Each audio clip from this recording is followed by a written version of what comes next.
This is the 2020 Porsche Taycan, and it is the most important car of the year.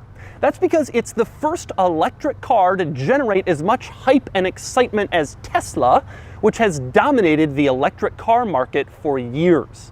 Today, I'm going to review the Taycan, I'm going to show you all of its quirks and features, and I'm going to find out if the hype is justified. First, a quick overview. Now, Tesla launched the Model S back in 2012 and quickly became an overnight sensation. Suddenly, everybody who got the newest high-tech smartphone and laptop wanted the newest high-tech car. Over the years, other electric cars have come out, but Tesla fans have barely even noticed the arrival of the Audi e-tron or the Jaguar I-Pace. They just don't bring as much excitement and hype as Tesla commands. And then, the Taycan. Porsche first announced the Taycan as a concept car called the Mission E back in 2015. There was a lot of interest in the car then, but when Porsche announced it was going into production, it was a mad rush to Porsche dealers to place orders. Suddenly, there was a new electric car that everyone was interested in. The design of the production Taycan is remarkably similar to that Mission E concept, and right now you can get the Taycan in 4 versions. It starts with the 4S, which has 520 horsepower, then there's the 4S with a battery upgrade and 560 horsepower, then there's the Turbo with 670 horsepower, and then there's this, the king of the hill, the Taycan Turbo S with 750 horsepower. This car also has 775 pound-feet of torque, and it'll do 0 to 60 in 2.6 seconds. Of course, all this comes at a price, a hefty one. The base level Taycan 4S starts around $105,000 with about 250 miles of range. The Taycan Turbo S starts around $185,000 with similar range. Now, the other Taycan models offer more range, but it never really gets up there. It doesn't cross 300 miles, which means it doesn't get close to Tesla. The long-range Model S currently offers about 370 miles between charges. But there's more to this car than numbers. So today, I'm going to review the Taycan, and I'm going to show you all of the interesting quirks and features of the most hotly anticipated car of the year. Then I'm going to get it out on the road and drive it, and then I'm going to give it a Doug score. And for more of my thoughts on the Taycan, click the link below to visit autotrader.com/oversteer.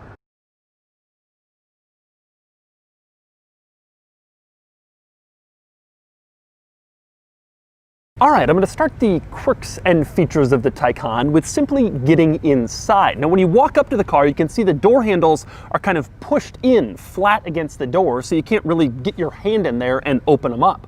So how do you do it? Well, it turns out if you have the key in your pocket, you walk up, stick your hand underneath the door handle, they pop right open, and then you can open the door right up. Take a closer look. You can see I walk up to the car, door handle's flat, stick my fingers underneath, and then it opens up and you can open the door in basically one motion. It's pretty cool. Now, when your door handles are up like this, that basically serves as an indication that your Taycan is unlocked. If you want to lock it, just walk up to the door handle, tap it, and then it pushes back down into the door. The car is locked and you can walk away. Of course, you can also use your key fob to lock and unlock the doors. As you can see, pretty standard looking Porsche key fob. You press unlock, the doors unlock. You press lock, they lock. The thing I like about the key fob though is there's a little light around the Porsche crest at the base of the key fob, and every time you press a button, it kind of blinks to confirm that it got whatever button that you pressed, which is kind of a neat little look. But when it comes to opening stuff in the Taycan, the door is nowhere near the coolest item. That honor goes to the charge port. The charge port is right here, and you're thinking, all right, how do you open it? Do you push on it? Does it slide open? No. It turns out this little black piece protruding next to the charge port is a sensor.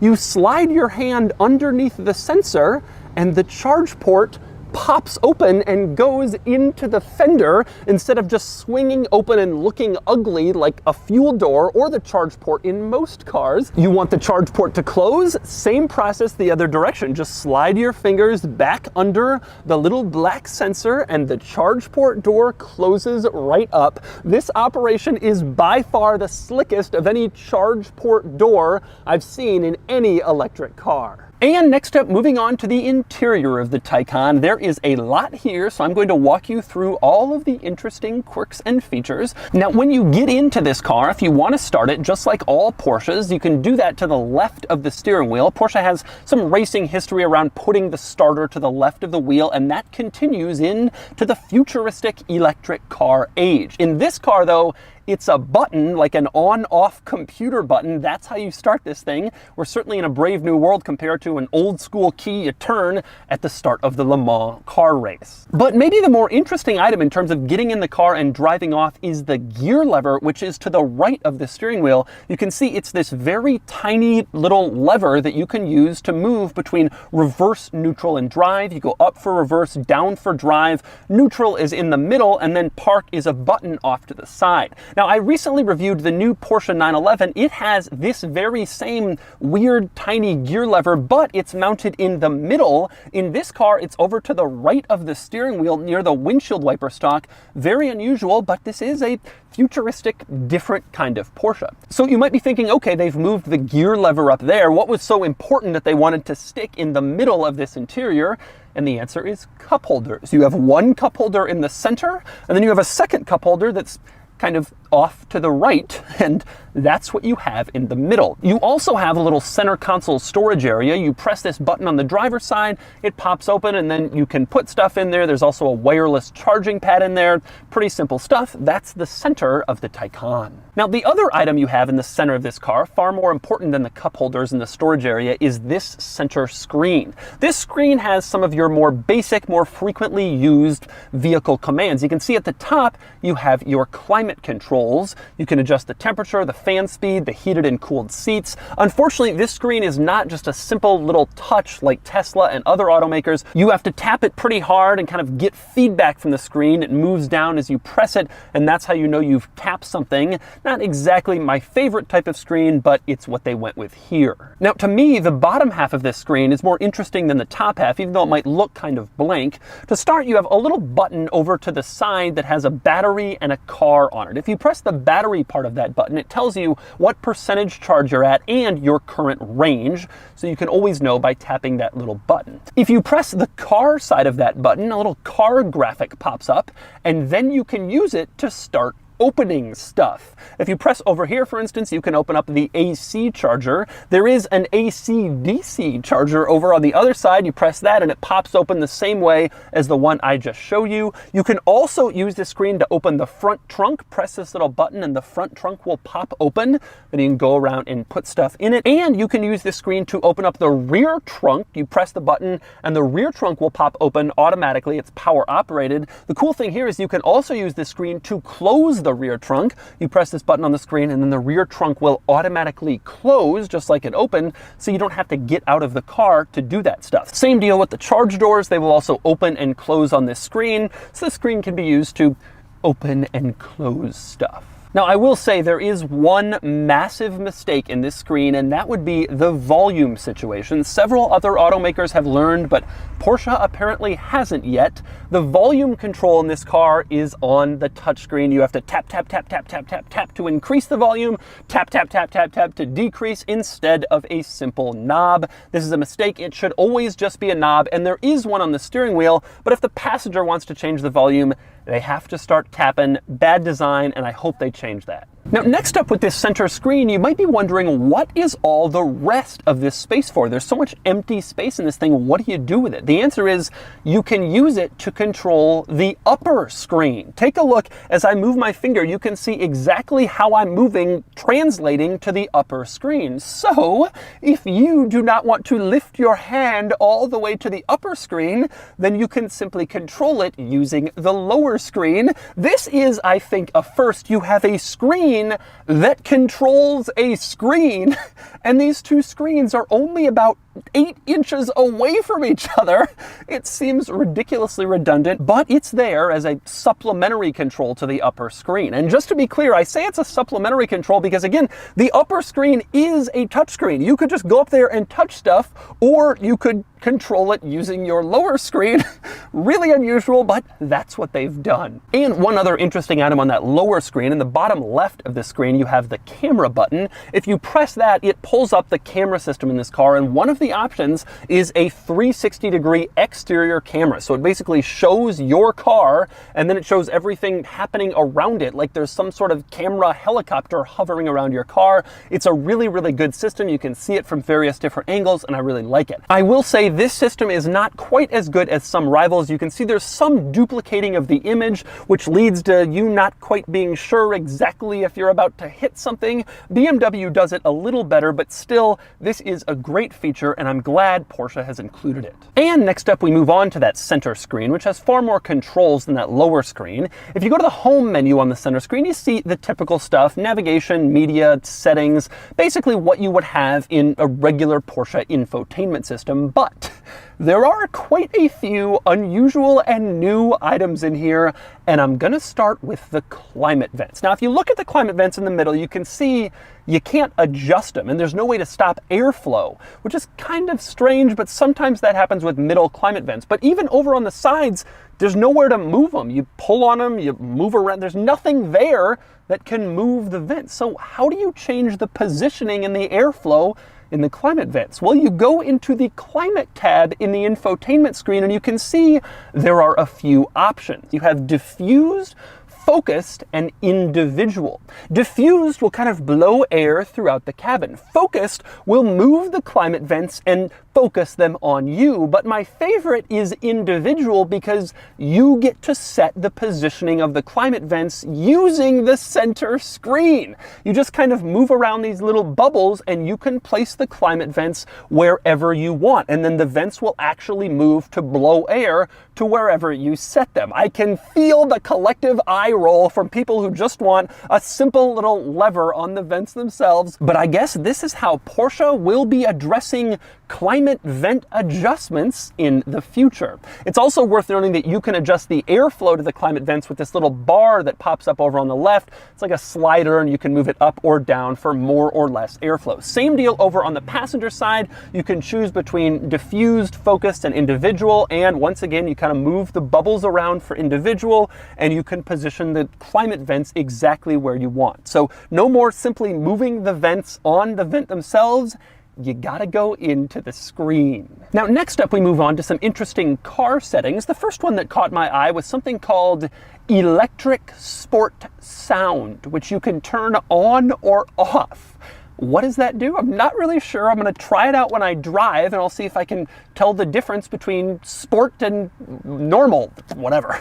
And next up, another interesting item in car settings is recuperation, which you can set to use some of the car's momentum when it's slowing down to convert back into energy and give you more miles of charge. You can set this to off, on, or auto. Now, you may be wondering why someone would turn this off. Isn't it better to have more range? But it does change the characteristic of the car slowing down, apparently. So if you want a more natural driving feel, you turn that off, and then it'll feel more like driving a normal car, and that's why Porsche allows it to be configurable. And next up, moving on to the navigation system in this screen. Pretty standard Porsche navigation system, but there are some unusual new items. One is range. You can select a menu item called range, and then if you zoom out, you can see it shows exactly how far you can go on your current charge. It shows your current range. That is a pretty cool feature, and I like to see when electric cars include stuff like that in their navigation systems. It just makes things a little bit more convenient and easy to figure out how far you can drive. The other interesting new item with the navigation system is how you enter a destination.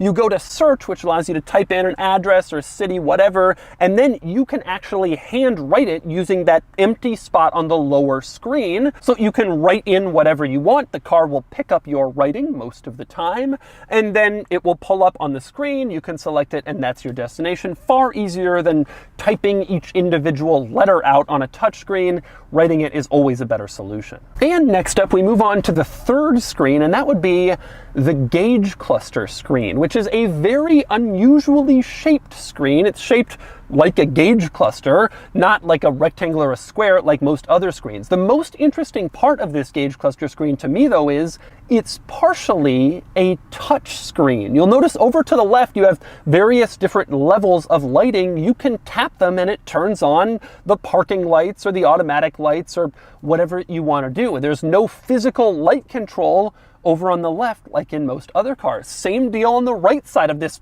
weirdly shaped gauge cluster screen. You have various different buttons to control different car functions. You can turn off traction control. You have the shortcut button, which is the diamond that you can program to be anything, and you can tap those. So your gauge cluster screen is a touch screen. Now I should mention that the gauge cluster is not a touch screen in the middle. It is very configurable, but if you want to configure it, you have to press this little button on the steering wheel to kind of move between the different parts of the gauge cluster, and then you can use this little wheel on the steering wheel to scroll through various different options. The most important one is in the middle. You can see right now it's on map and it's showing a map of where I am. You can also set it to an enlarged map, and then it basically takes over the entire gauge cluster screen, which is a nice look and can be very useful. You can also set it to power meter, and then it will show how much power you're using as you drive around with your speedometer right in the middle.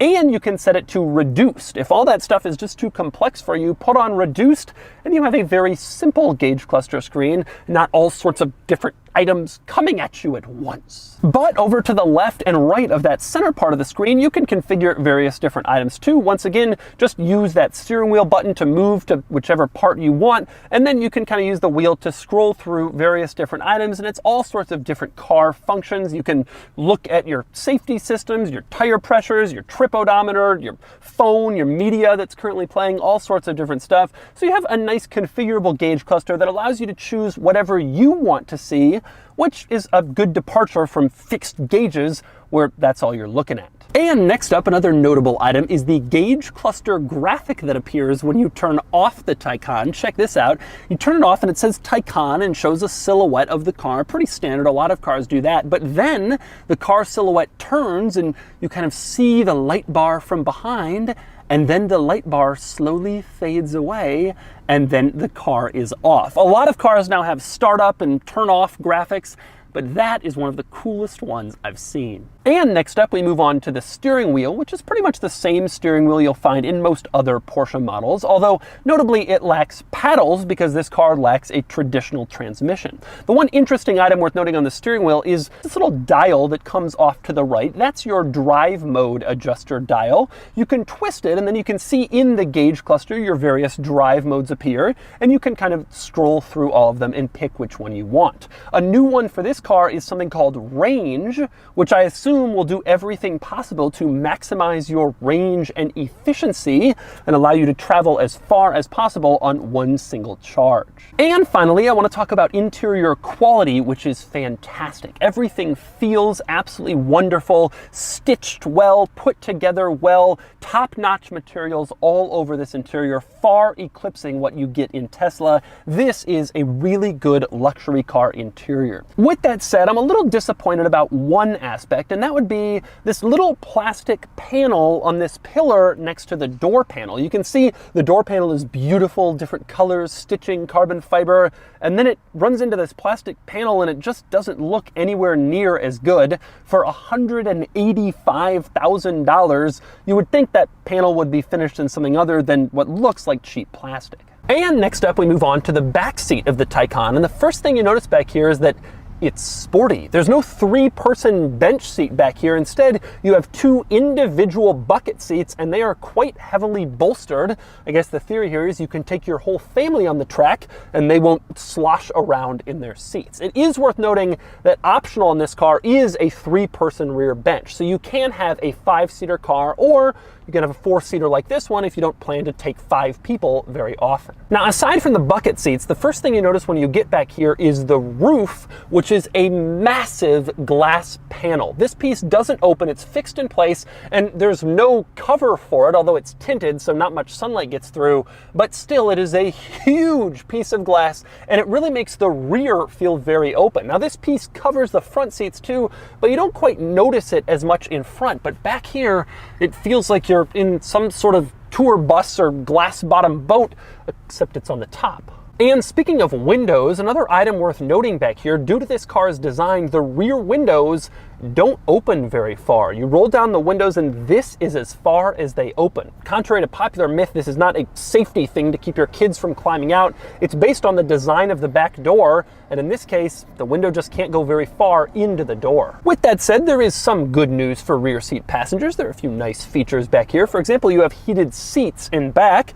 You can press these little buttons, turn on the heated seats to 3 different stages. And you also have individual reading lights back here. You have a little button on the ceiling, you can push it, and that turns on the reading lights so you can read while you're being whisked around on the racetrack in your electric Porsche. One other thing the rear seat passengers have: climate control adjusters on the vents themselves. You have a little dial to regulate airflow and these little switches to move around the vents. So if you don't want to deal with that center screen for your climate vent adjusting, just sit in the back. And next up, we move around to the back of the Taycan and onto the trunk. I'm going to start with opening the trunk, which you do with this rather obvious button in the center of the rear of the car. Most automakers put their trunk opener button like right above the license plate, but I guess Porsche thought that would be too far for people to bend down, so instead it's right here, and it is pretty in your face as far as trunk buttons go. But anyway, you press it,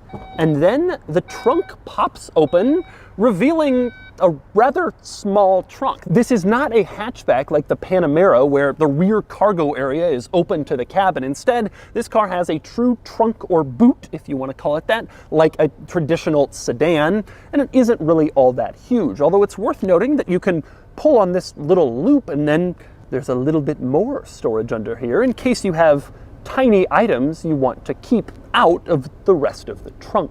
And next up, another notable item in the trunk is the emergency exit. Now, the government mandates that all cars with a cargo area have to include some sort of emergency exit release so that if you get kidnapped and stuffed in a trunk, you can get out.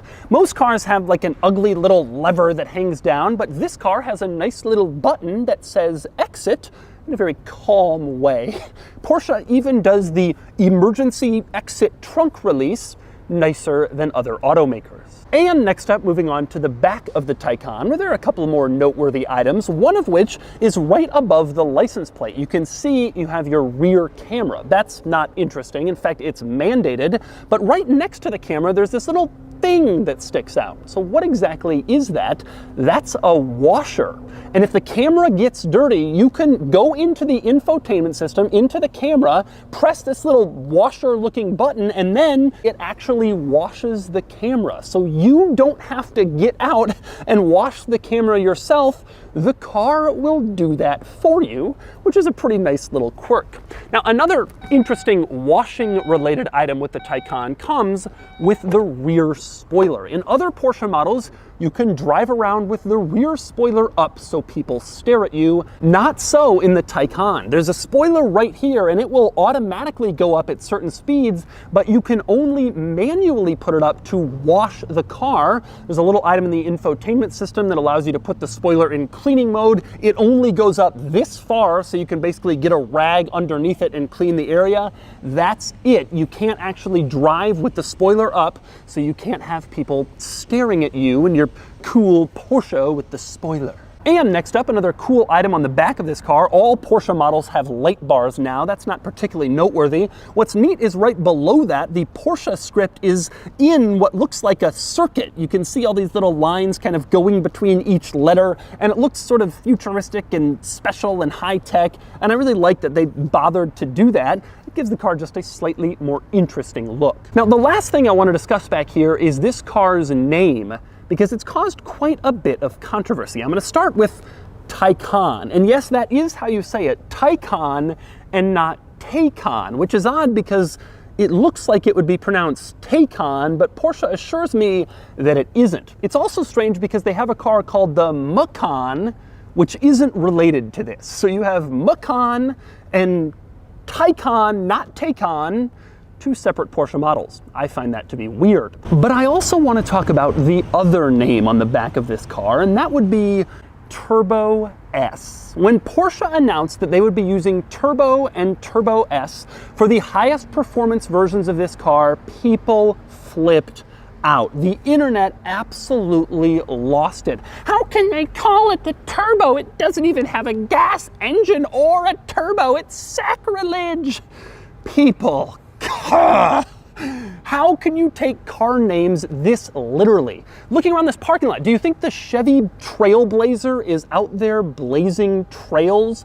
Do you think the Toyota Highlander is in the Highlands? No, it's sitting in a parking lot in suburban LA next to a Prius. The Chevy Avalanche, the closest it's ever gonna come to an actual avalanche, is when the owner stops at Dairy Queen for a blizzard. The simple truth is, in today's world of electrification and smaller turbo engines, none of these names mean anything anymore. The BMW 550i no longer has a 5-liter V8. The Mercedes C43 doesn't have a 4.3-liter engine, and this does not have a turbo. But in Porsche world now, turbo just means fast. Quit clutching your pearls and get used to it. Join 2020. This is how it's going to be. And finally, our last item around the back of this car. This is a sporty Porsche, and so let's do the same thing I do every time I review a Porsche performance car. Let's take a listen to that exhaust note. Here you go.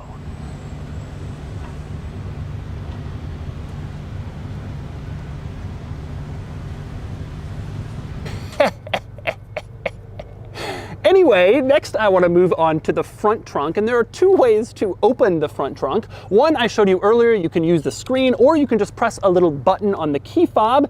You do that, the trunk pops open to here, then there's a little latch you get under, and then you can open it right up. Pretty simple. Interestingly, it's kind of small. For a car that has this much frontal space, not much of it is actually usable front trunk storage space, but it's there, and it's nice to have two different trunks, especially since the rear one is also relatively small. That makes this car more practical. And finally, we move on to this car's styling, and I have to say, I like it, as do most people from what I gather. It's a nice look, very slippery, aerodynamic, still preserves the look of a Porsche. It's a really good looking car, and it certainly looks better than basically every other electric car on the market today. Yes, including Tesla. One thing I will say is I wish Porsche had started an electric car with a sports car, since that would be more true to the Porsche ethos, but sports cars don't really get a lot of sales these days. That probably would have been a mistake from a business perspective, but from a car enthusiast perspective,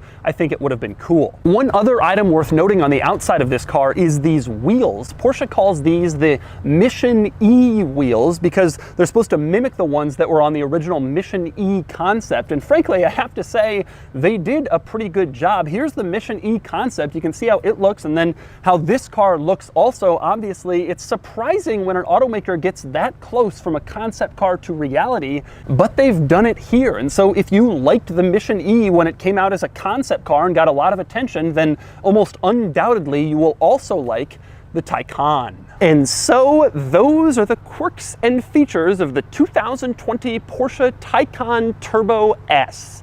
Now it's time to get it out on the road and see how it drives. All right, driving the Taycan. I'm gonna start by just punching.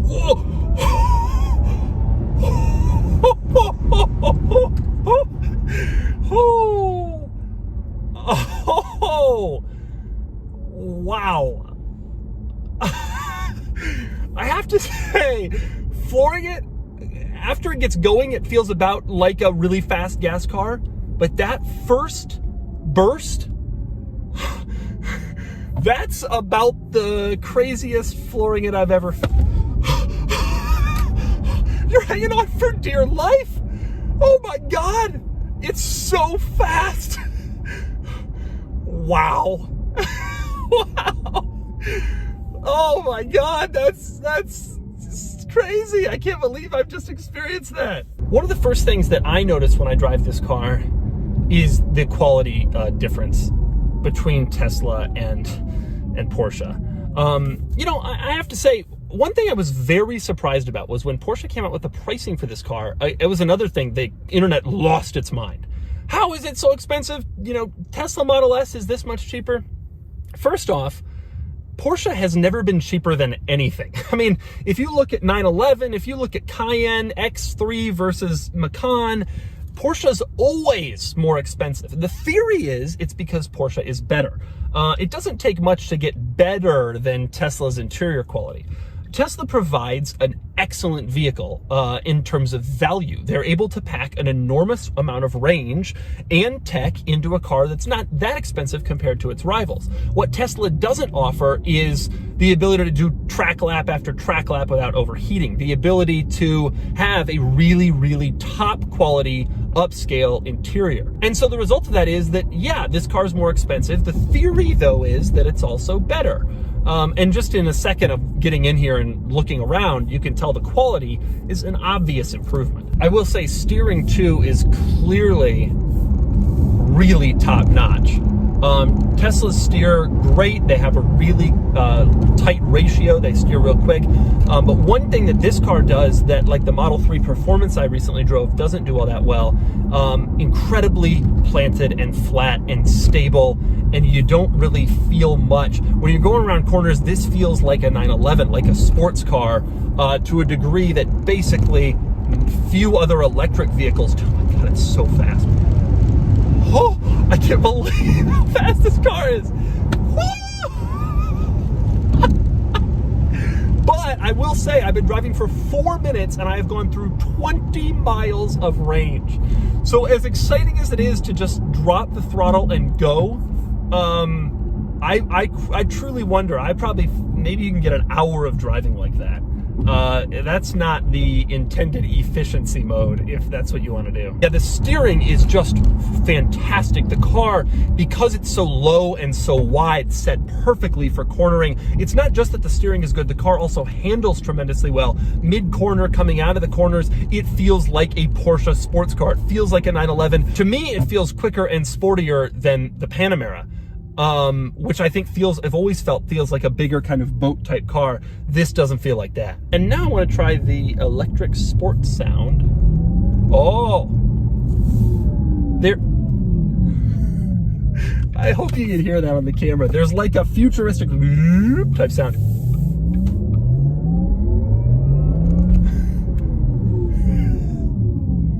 That's the stupidest thing I've ever heard in my life. Now I'm just sort of cruising around sort of a standard residential neighborhood, you know, because most of the time people aren't going to be flooring it and going hard through corners in this car. It really does behave like a nice luxury gas car, with the exception of you don't really hear anything. It just is fantastic, and it drives well, and it looks good, and it looks good in here, and this is a really, really quite an impressive car. To me, this is how Porsche makes an electric car. It drives like a Porsche. It's fast, it's fun, it's exciting. It's very, very enjoyable to drive. And so that's the 2020 Porsche Taycan Turbo S.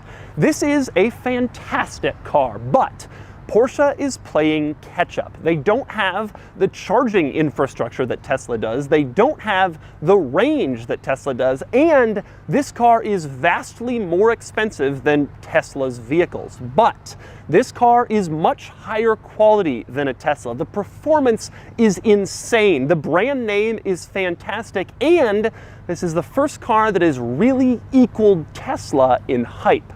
And the hype is worth it.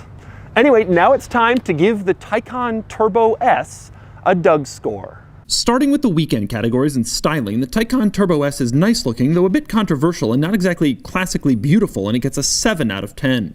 Acceleration is insane, as you could see. It does 0 to 60 in 2.5 seconds, which easily earns it a 10 out of 10.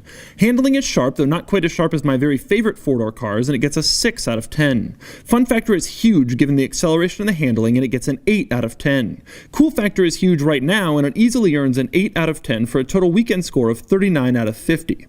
Next Next up are the daily categories and features. The Taycan has a lot of great tech, but it's not quite the best, and it earns an 8 out of 10. Comfort is normal for the class, and it gets a 7 out of 10. Quality is very high, and it earns an 8 out of 10. Practicality is average due to the 4 seats and small trunks, and it gets a 5 out of 10. Finally, value, and this car is really impressive, but it's also really pricey. $185,000 is just insane money, and that's before options. It's so expensive, and it gets a 5 out of 10 for a total daily score of 33 out of 50.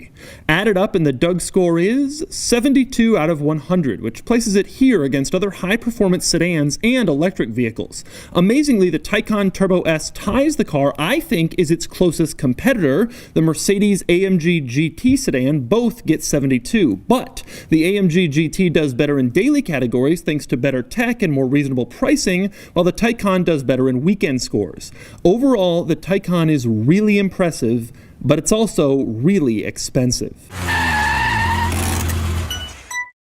If you want the charge port to close, just slide your fingers back under the sensor, and indeed the charge port will eventually